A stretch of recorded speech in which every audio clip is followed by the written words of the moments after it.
todos y todas, compañeros y compañeras de ARCE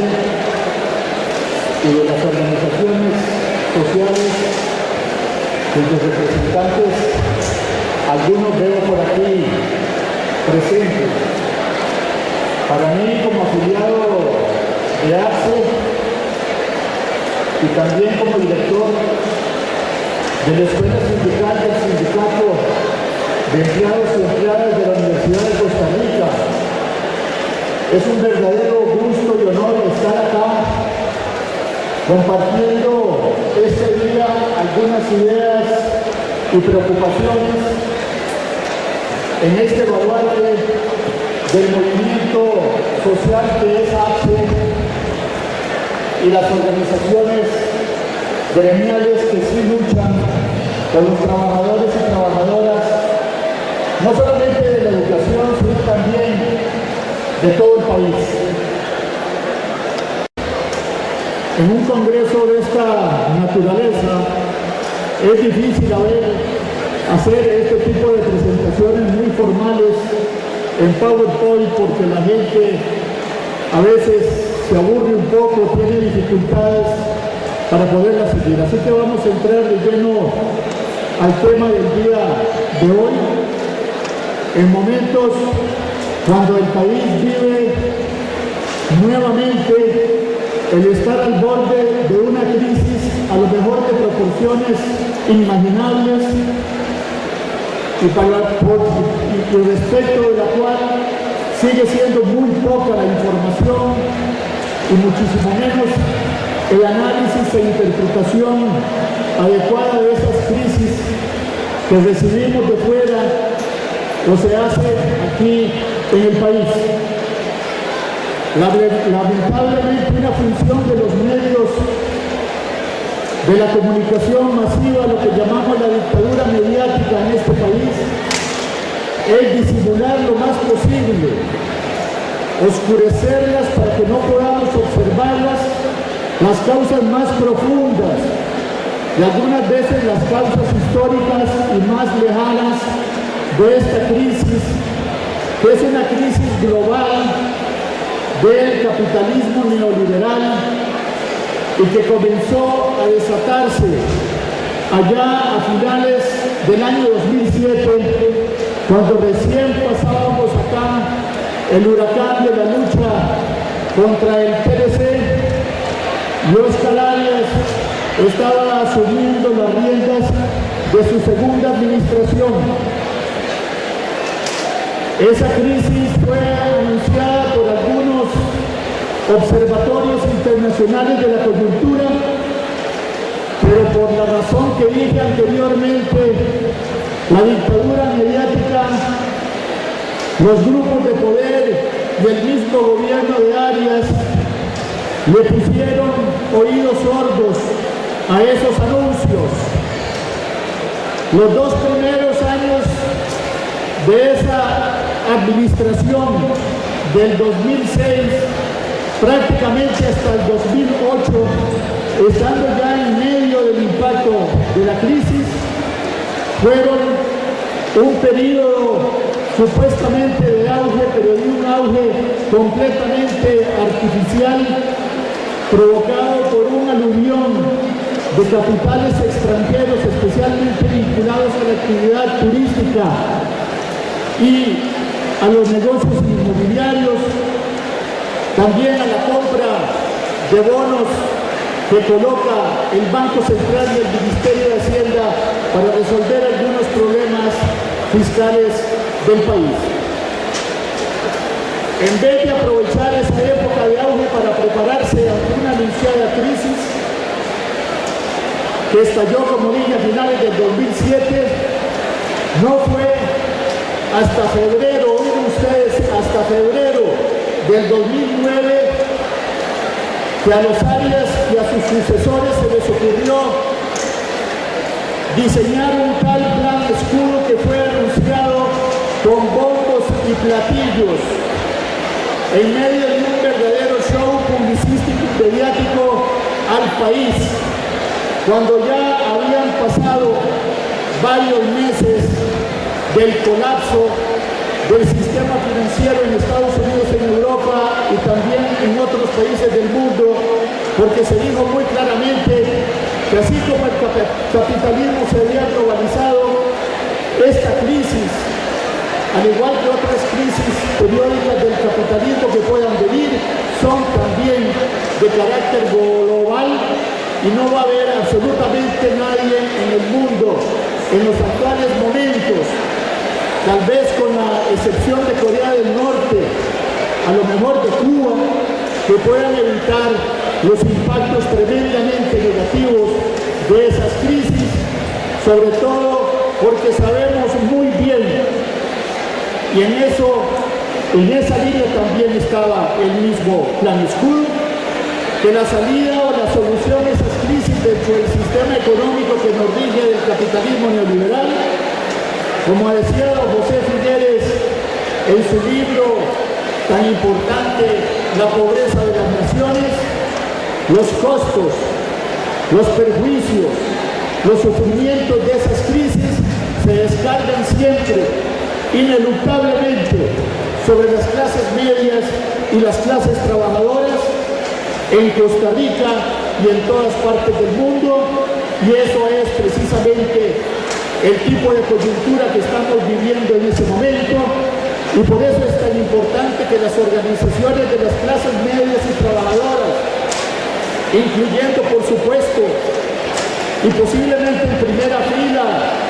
por su capacidad de lucha las del Magisterio Nacional, se preparen,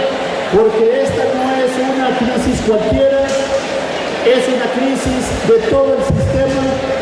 es una crisis global, es una crisis que no solamente afecta al sector financiero y a los sectores productivos en todas partes, lo que se llama la economía real, sino que también se extiende al campo de la ecología, donde el capitalismo ya no puede seguir adelante con la destrucción de la naturaleza, con la destrucción del planeta, y también hay crisis de carácter político y social, cuyo despliegue estamos viendo en este momento en las calles de Londres, lo estamos viendo en España,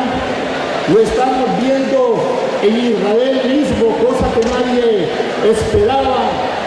donde manifestaciones multitudinarias que se nos dicen que son de estudiantes, pero no son solamente de estudiantes. Ahí están las clases trabajadoras y las clases medias organizadas protestando también por eso que, repito, don José Figueres llamó adecuadamente la ley de la traslación de la pena, y es la descarga de esa ley lo que tenemos que seguir esperando, porque en estos países, bajo ese sistema, el costo de las crisis nunca lo van a pagar los ricos y los millonarios y los especuladores, que son los que provocan esas crisis, sino que los van a pagar las clases medias y trabajadoras, y en guerra avisada no muere soldado. Mientras tanto, ¿qué es lo que hace el gobierno de Laura Chinchilla? ¿Qué clase de medidas se está preparando para tomar y para contrarrestar los efectos de esa crisis? ¿Y qué podemos esperar por parte de las clases medias y trabajadoras y de todas las organizaciones sindicales y no sindicales del sector social respecto de esas crisis? En primer lugar, aparece el vicepresidente Lieberman, un banquero multimillonario que está ahí en la casa presidencial para defender los intereses del sector financiero, diciendo que hay que comenzar por estudiar la economía de los Estados Unidos para saber cómo es que se está desenvolviendo la crisis a estas alturas del partido, cuando esa crisis se desató desde el año 2007, y ya sabemos siempre que el capitalismo desde sus orígenes, prácticamente desde principios del siglo XIX, sucesivamente sufre estas debables cuyos costos descarga sobre los más débiles y más pobres, y así ha sido desde sus orígenes, y hasta el final, hasta que este sistema de capitalismo cada vez más salvaje sea superado por otro sistema de vida superior, respecto del cual debemos tener nosotros cada vez más tiempo y más espacio aquí en este país y ojalá también en el resto del mundo para reflexionar y para poder hacer que este sistema superior de vida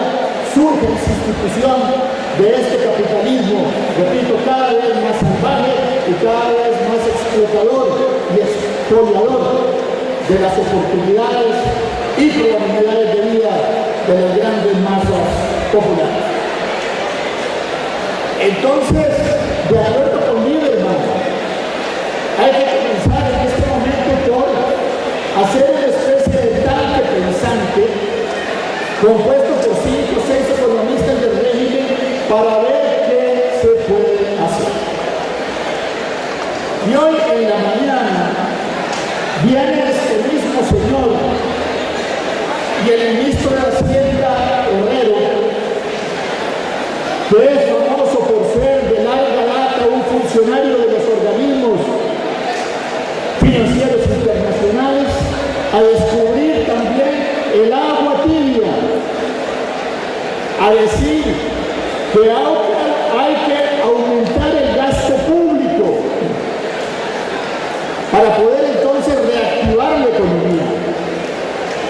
para poder entonces que se incremente la demanda por bienes y servicios y las grandes, medianas e incluso las pequeñas empresas del país puedan entonces colocar sus productos en el mercado, me imagino, nacional, porque ya en el mercado internacional pareciera que las exportaciones nuestras tienden a disminuir y en algunos casos no va a haber posibilidad de colocar esas exportaciones en Estados Unidos, en Europa y en países de Asia, donde el poder de consumo de las grandes mayorías sociales está siendo abatido por la crisis global de este capitalismo cada vez más salvaje. Y digo como si fuera el agua tibia descubierta de repente, porque desde los años de 1930 ya lo sabía, por ejemplo, don Cleto González aquí en Costa Rica, ya lo sabía sobre todo don León Cortés, cuando en el año 1936 comenzaron a sentirse los peores efectos del colapso, de la quiebra de la bolsa de Nueva York, que hay que elevar el gasto público de alguna manera para por lo menos atenuar los efectos de esa crisis en términos de desocupación, en términos de disminución del poder adquisitivo de las grandes masas de consumidores, en términos de que haya menos pobreza y menos sufrimiento para las clases trabajadoras, tanto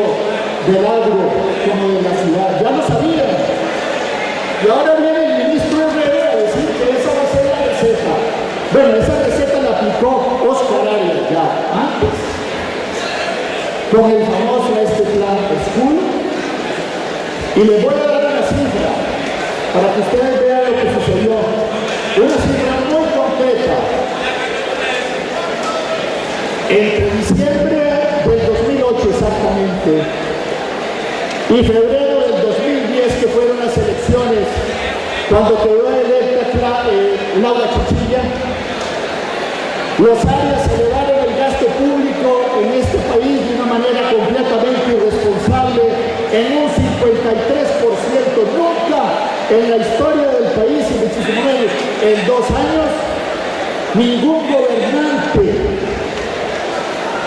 cuerdo, responsable, había elevado el gasto público a ese nivel.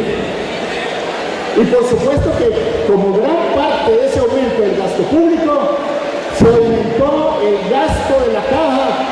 en momentos en que los ingresos de la caja costarricense del Seguro Social tendían a disminuir.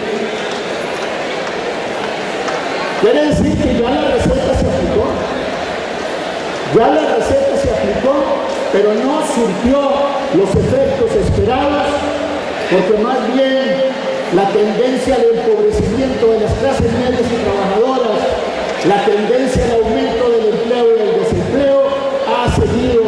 durante los últimos años y posiblemente se vaya a intensificar ahora como parte de esta segunda etapa de esa gran crisis del capitalismo global que comenzó a finales del 2007. ¿Por qué elevó Óscar Arias, estando en la presidencia y con un elenco de ministros y presidentes ejecutivos completamente dóciles y serviles, el gasto público en un 53%? Lo hizo como parte de lo que en este país los sociólogos y los economistas hemos reconocido como el ciclo electoral. Es decir, lo hizo para alimentar con fondos públicos de todos los costarricenses los bolsillos de la maquinaria electorera de Liberación Nacional en todos los cantones y distritos del país, para que esa maquinaria pudiera trabajar, para llevar a Laura Chinchilla y a personajes nefastos como Johnny Araya de nuevo a puestos en la administración pública.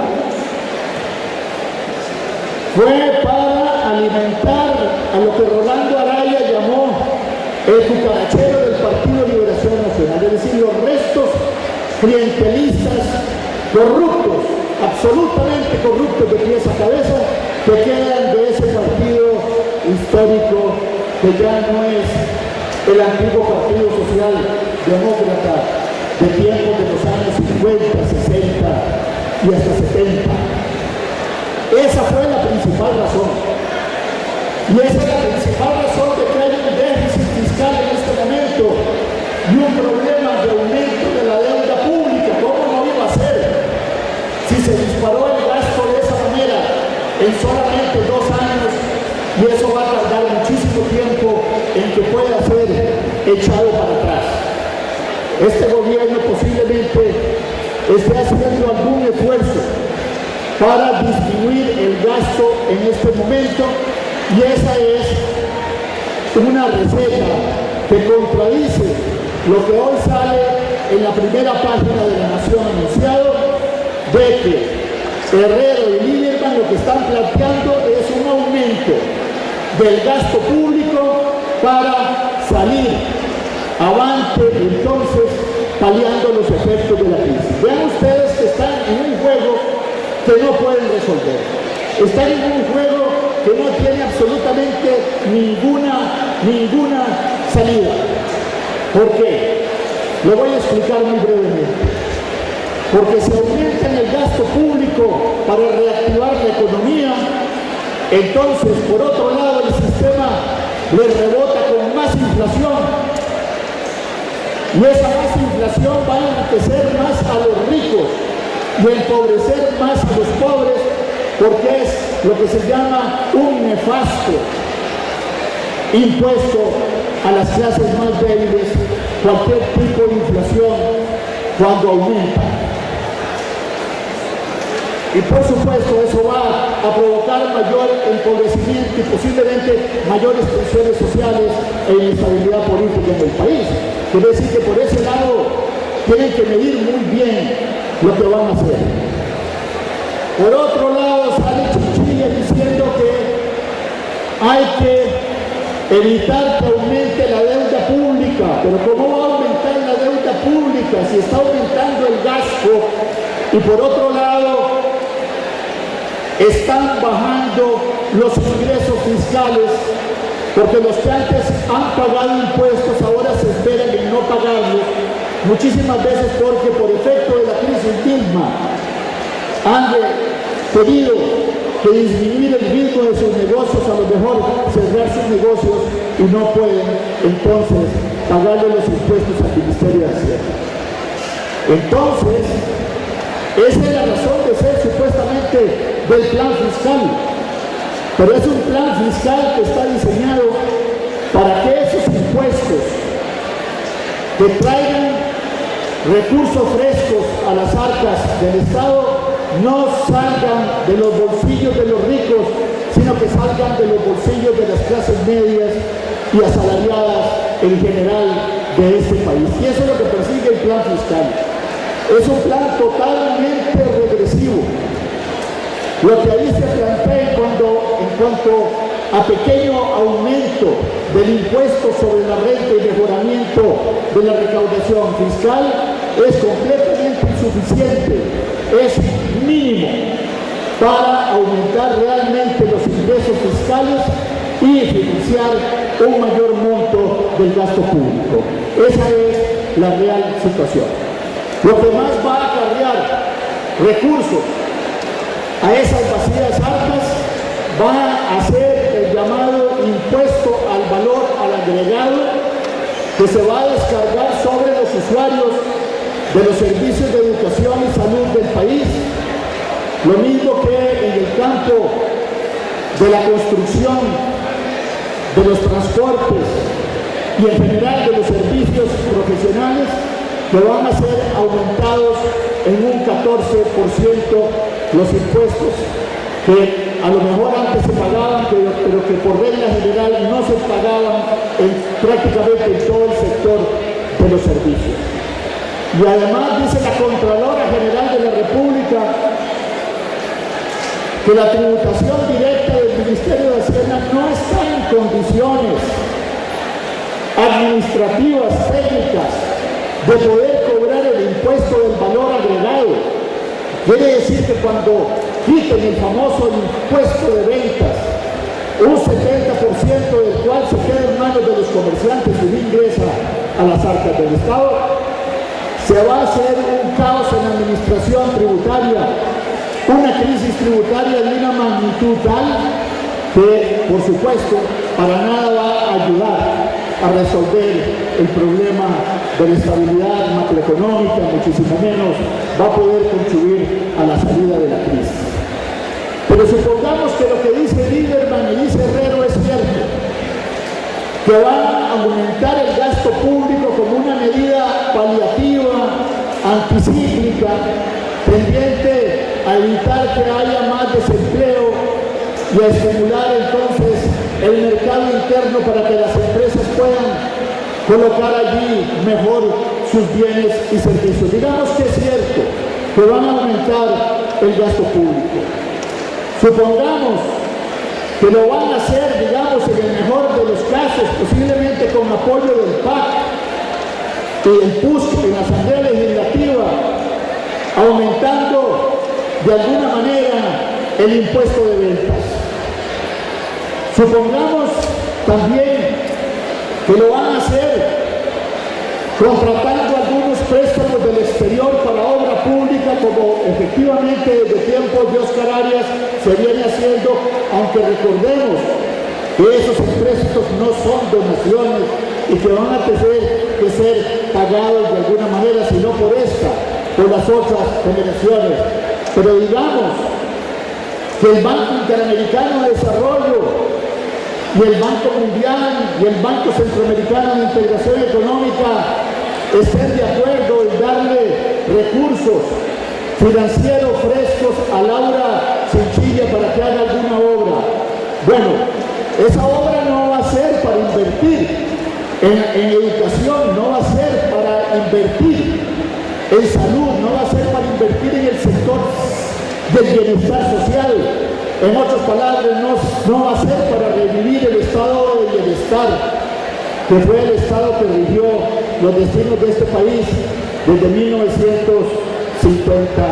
aproximadamente en adelante. ¿Saben para qué van a hacer esos aumentos del gasto? Va a ser para trasladar esos recursos al sector privado, para ponerlos a la orden de las grandes empresas constructoras de infraestructura.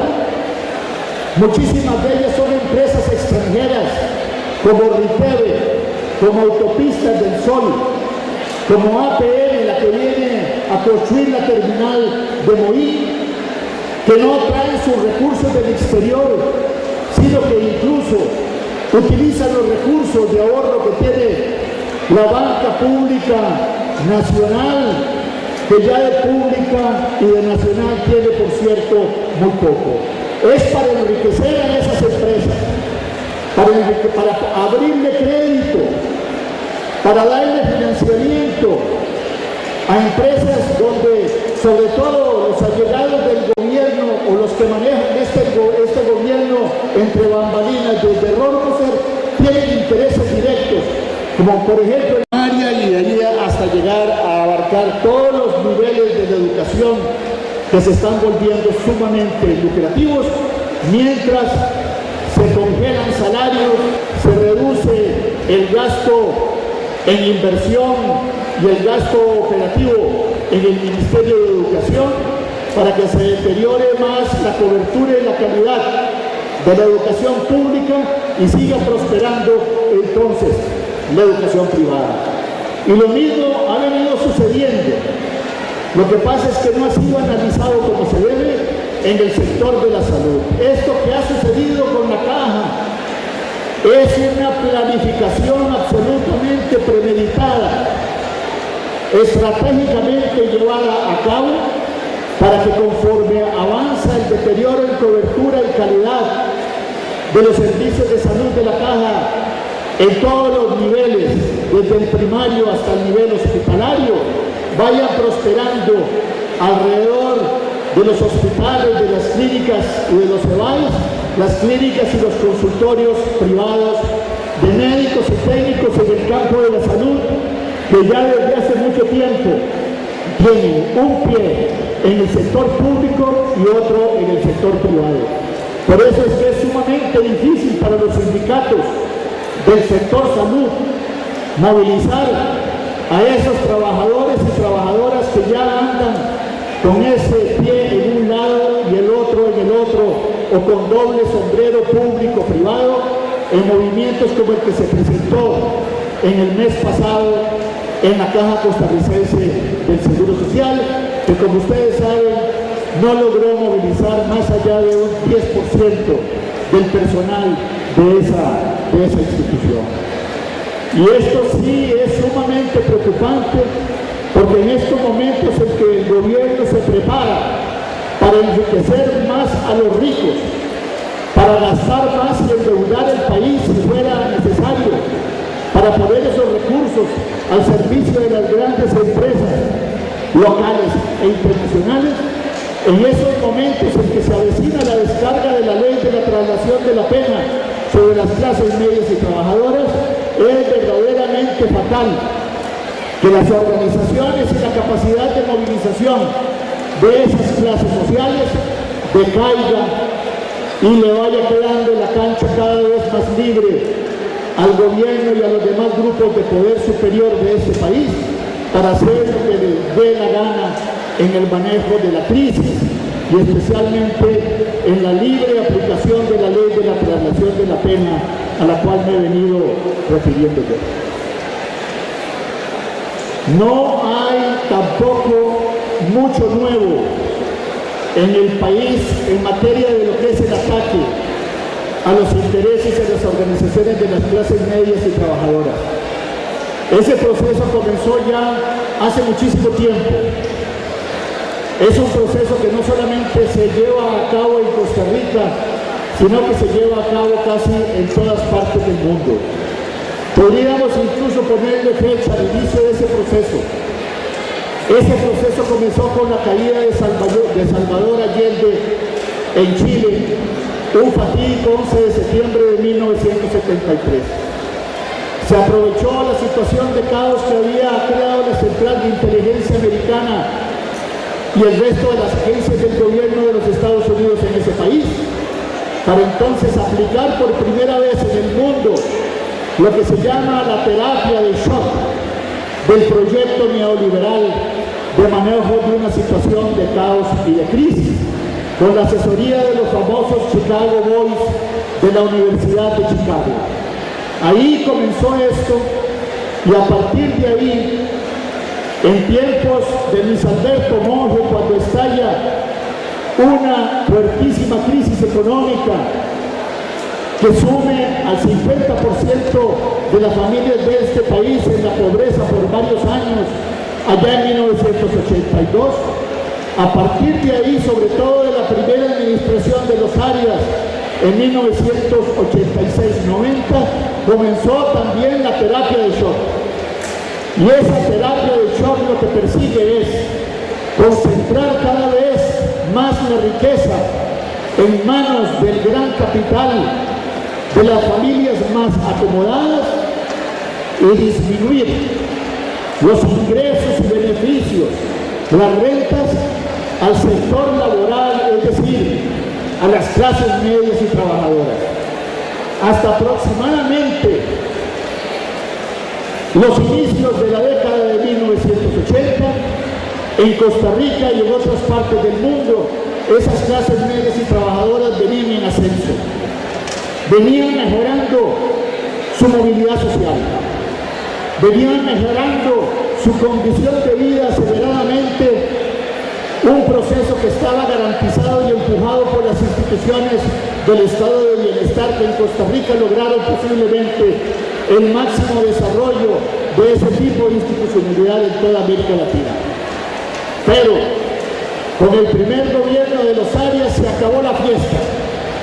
y se acabó la mitología de que Costa Rica era un país de clase media y lo iba a seguir siendo. Se acabó el mito de que aquí éramos todos igualiticos. Se acabó la fiesta con el estado de bienestar que tanto bien le hizo con su desarrollo al país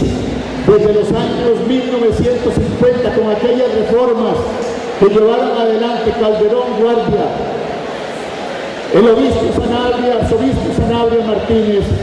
y Manuel Mora Valverde, y que no fueron destruidas por la Junta Fundadora de la Segunda República ni por los gobiernos sucesivos, sino que más bien fueron sustentadas y fortalecidas económicamente. Ahí fue cuando comenzó a operar la ley de la traslación de la pena. Y a partir de ahí, de esa primera administración de los Arias, las clases medias y trabajadoras de este país no levantan cabeza. Los salarios están congelados y han tendido a disminuir tanto en el sector privado como en el sector público. ANEP ha dicho muchísimas veces, con cifras en la mano, que los salarios en el sector público han estado congelados durante los últimos 20 años. Y que los aumentos que ha habido, para que ustedes no se ilusionen, queridos profesoras y profesores, son apenas, si acaso, para compensar la inflación, el alza en el costo de la vida, de tal manera que con muchas de las luchas que ustedes han librado, se han agitado, han corrido mucho para quedar en el mismo lugar y mejor, a lo mejor más atrás de donde comenzaron. Así es como funciona este sistema. No es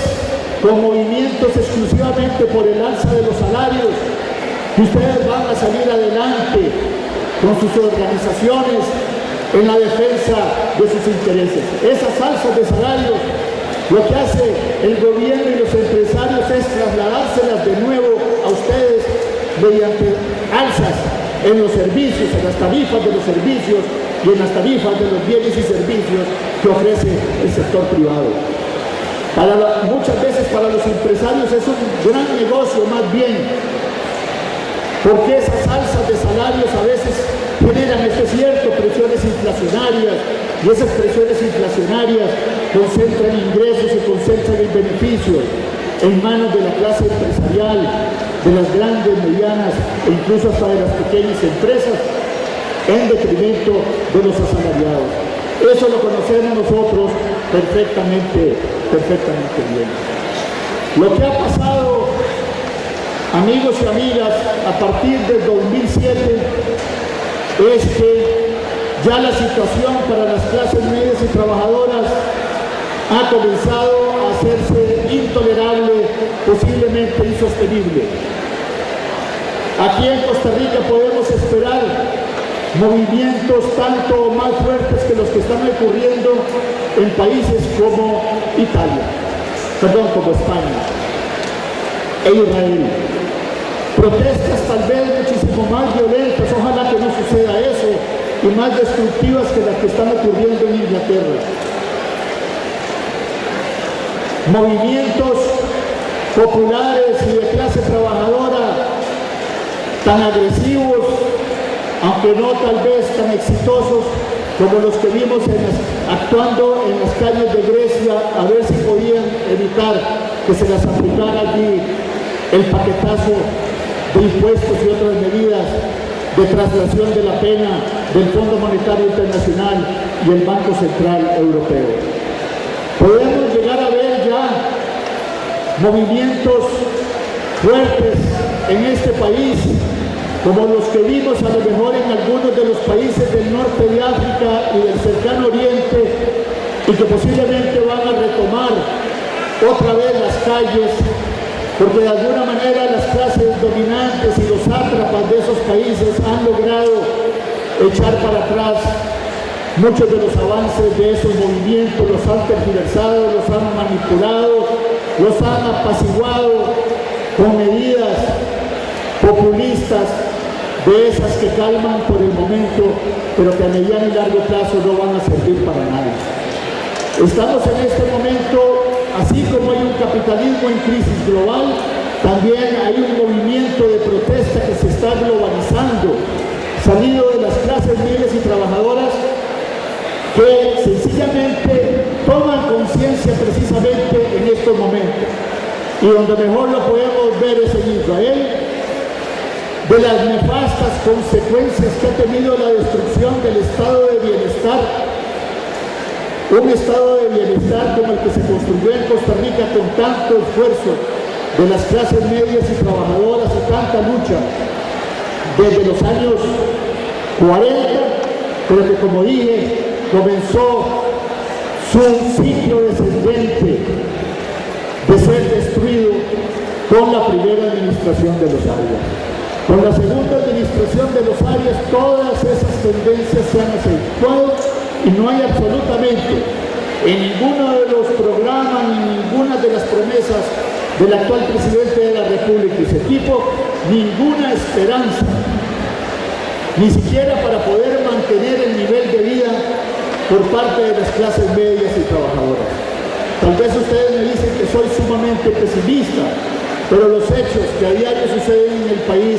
me van dando la razón. Estas medidas que se anuncian con bombos y platillos, que el diario La Nación y la gran prensa nos hace aparecer como si fueran a convertirse en las varitas mágicas que nos van a garantizar retomar el camino del desarrollo económico y social, son medidas, repito, muchas de las cuales serán ineficaces porque así lo fueron durante la segunda administración de los Arias y no tenemos ninguna garantía de que en las actuales circunstancias vayan a surtir absolutamente ningún efecto. Lo que están esperando los círculos gobernantes de este país es que vuelva a crecer la economía de los Estados Unidos, que vuelva a crecer la economía de Europa, para ver si entonces pueden poner a funcionar los TLCs que pactaron con esos países que defienden el libre comercio, pero de sus fronteras para afuera, no de sus fronteras para adentro. En eso es lo que están esperanzados. Y hay que prepararse, porque los mejores analistas de Estados Unidos y de Europa dicen que el efecto de esta crisis puede durar de 15 a 20 años. De tal manera que no es una crisis pasajera, no es una crisis que solamente va a afectar a algunos sectores de la economía en algunos países, sino que posiblemente vaya a ser la peor crisis de la historia del capitalismo de los siglos XIX y XX. Y yo no quisiera terminar hoy sin dejarlos a ustedes en un estado totalmente de alerta. Se tiene que mantener un análisis de la situación permanente. Tiene que ir preparando la conciencia de sus bases a lo largo y ancho de todo el país, no solamente para defender las conquistas que ha logrado el magisterio desde los años de 1940, que se hallan absolutamente todas en peligro, sino también para que APSE contribuya a través de sus mecanismos de discusión y de reflexión a buscar alternativas ya para la superación de esta crisis, pero no para ir corriendo a casa presidencial a ofrecerle ayuda a Laura Chinchilla y a Luis Lieberman como lo quiere hacer Albino Vargas y la NEP, sino realmente para hacer un plan de lucha y de transformación de este país que nos saque de este nefasto sistema del capitalismo salvaje y, como lo dije al inicio de esta conversación con ustedes, nos encamine hacia un sistema superior de vida muchísimo más humano, más igualitario, con mayor solidaridad, con mayor fraternidad, con mayor oportunidades para todos y todas y no para unos pocos. Yo los felicito a todas y todas esta mañana por esta excelente concurrencia al Congreso de APSE y les deseo el mayor de los éxitos en todas las discusiones, las reflexiones, las decisiones que vayan a tomar. Muchísimas gracias.